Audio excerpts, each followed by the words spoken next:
Vous venez donc de créer votre dossier, puis vous avez sélectionné le dossier. La deuxième étape, ce sera donc de retrouver un lieu, puis de commencer à créer des éléments à l'intérieur de ce dossier ou de digitaliser.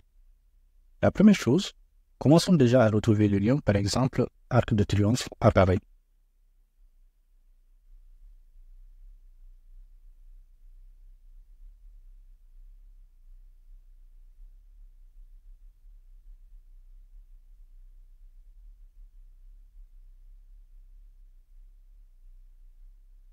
Et là, Google Earth vient donc de nous rediriger sur l'Arc de Triomphe.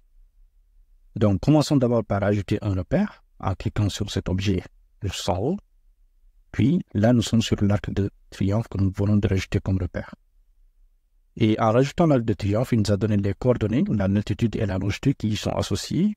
Vous pouvez donc commencer par donner le nom, par exemple, titre Arc de Triomphe.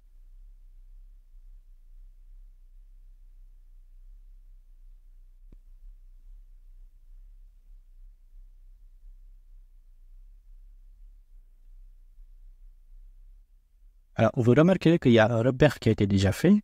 Nous pouvons donc changer la couleur et la forme de ce repère. Vous pouvez donc cliquer sur cet objet jaune que vous avez ici. Et là, vous avez d'autres propositions. Vous pouvez sélectionner un élément en particulier. Vous pouvez choisir parmi les objets qui sont ici, qui sont proposés. Sinon, vous pouvez directement rajouter un élément personnalisé que vous avez à partir de là, sur cet onglet qui est juste en bas. Vous pouvez aussi choisir de ne pas inclure d'icône.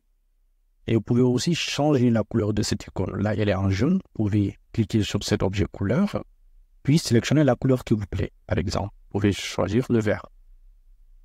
Puis cliquez sur OK pour valider. Et là, vous verrez que la couleur vient directement d'être ajoutée par rapport à l'élément que nous avons créé. En créant cet élément, vous pouvez aussi le déplacer sur Google Earth à n'importe quel endroit que vous souhaitez le mettre. Puis vous pouvez donc le poser au-dessus ou en dessous, ce qui vous permet donc d'avoir plus de flexibilité dans l'utilisation de cet outil. Dès que vous êtes satisfait des modifications, vous pouvez directement cliquer sur OK. Et là, vous pouvez donc de créer le premier. En ajoutant cet élément, vous avez aussi la possibilité d'ajouter une image à travers cet objet. Par exemple, là, vous pouvez rajouter un lien qui redirige vers plus d'informations sur cet élément. Vous pouvez rajouter une image, d'accord? Vous pouvez aussi rajouter une image en local ou une image web. Dans notre cas, nous allons essayer avec une image web. Pour cela, vous pouvez donc retrouver directement la première image web que vous avez, l'Arc de Triomphe que nous souhaitons ajouter.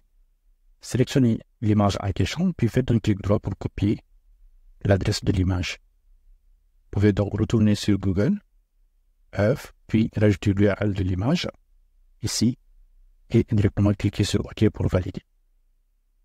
Et voilà, nous venons donc de créer notre premier élément, l'Arc de Triomphe à l'intérieur de Google Earth. Donc, je vais vous montrer un exemple de comment c'est pratique de rajouter ces éléments, ces types de repères à l'intérieur de Google. Là, par exemple, on peut partir sur une autre partie du monde qui n'a rien à voir avec l'Arc de Triomphe. Et dès que nous revenons sur les lieux ou les éléments que nous avons créés à l'intérieur de Google Earth, il suffit juste de faire un clic ici, ce qui nous va nous ramener déjà nous montrer l'image que nous avons rajoutée ici. Ou de faire un clic sur le double clic sur l'objet, vous pouvez fermer ici, ce qui va nous ramener directement sur l'Arc de Triomphe. Et là, vous avez cliquer sur ici. Et là, vous avez l'image que vous venez de rajouter qui est associée à l'Arc de Triomphe.